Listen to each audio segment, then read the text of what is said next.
بسم اللہ الرحمن الرحیم۔ السلام علیکم ورحمۃ اللہ وبرکاتہ۔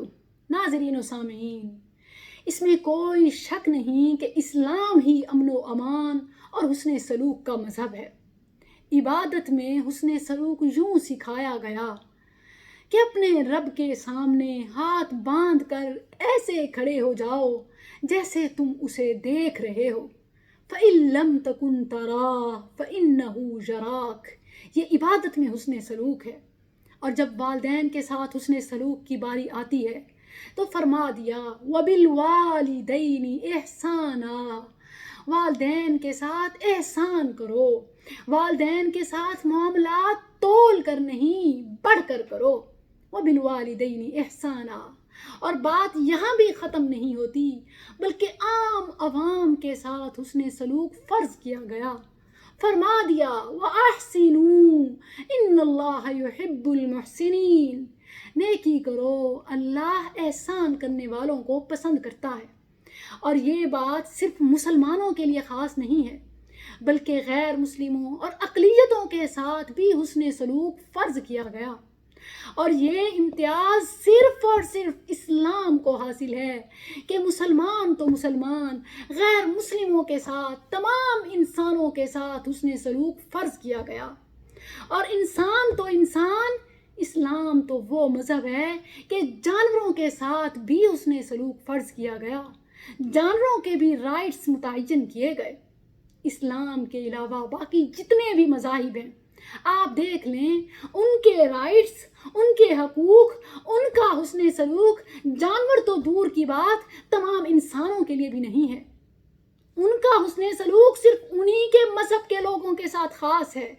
اور مسلمانوں کے ساتھ تو یوں تعصب کیا جاتا ہے کہ آج مسلمان کا خون پانی سے بھی زیادہ سستا ہے۔ آج مسلمانوں کو بھیڑوں بکریوں کی طرح ذبح کیا جا رہا ہے، گویا غیر مذہب کے لوگوں کا حسن سلوک صرف انہی کے مذہب کے لیے ہے۔ اور اسلام انسان تو انسان، جانور کے بھی حقوق مقرر کرتا ہے، فرض کرتا ہے۔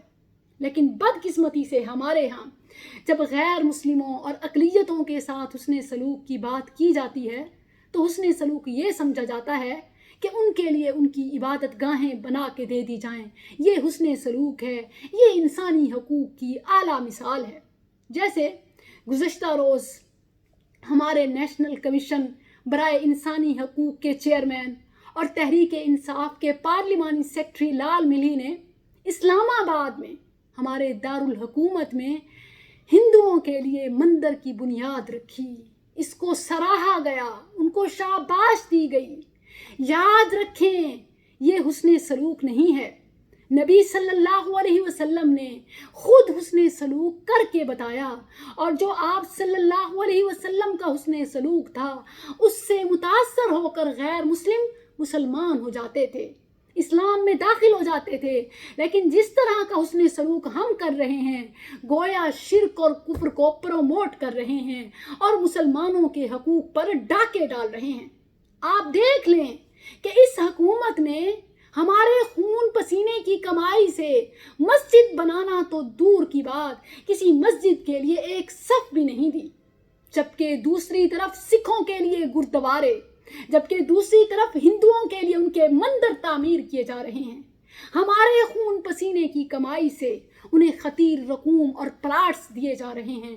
بتائیے کہ کیا غیر مسلموں کے ساتھ یہ حسن سلوک ہے؟ نبی صلی اللہ علیہ وسلم تو اپنے اخلاق سے، اپنے کردار سے، قرآنی معجزات سے اور اسلام کی دعوت دے کر، ان کی جان مال کا تحفظ کر کے ان کو متاثر کرتے اور اسلام کی طرف لے آتے تھے، اور ہم شرک اور کفر کے اڈے تعمیر کر رہے ہیں۔ گویا شرک اور کفر کو تو پروموٹ کر رہے ہیں اور مسلمانوں کے منہ سے ان کے کھانا بھی چھین لیا جاتا ہے، ان کے حقوق پر ڈاکے ڈالے جا رہے ہیں۔ ہم غربت کی لکیر سے بھی نیچے ہیں، یہاں کرونا سے نہیں بھوک سے لوگ مر رہے ہیں، دوسری طرف بھاری بھاری رقوم غیر مسلموں کو دی جا رہی ہیں، اور اسے حسن سلوک کہا جاتا ہے۔ یہ کون سا حسن سلوک ہے کہ نشئی کو نشے کے لیے پیسے دے دو؟ ہم روڈ پر کھڑے بھکاریوں کو چند پیسے دینے سے پہلے سوچتے ہیں کہ کہیں ہمارے پیسوں سے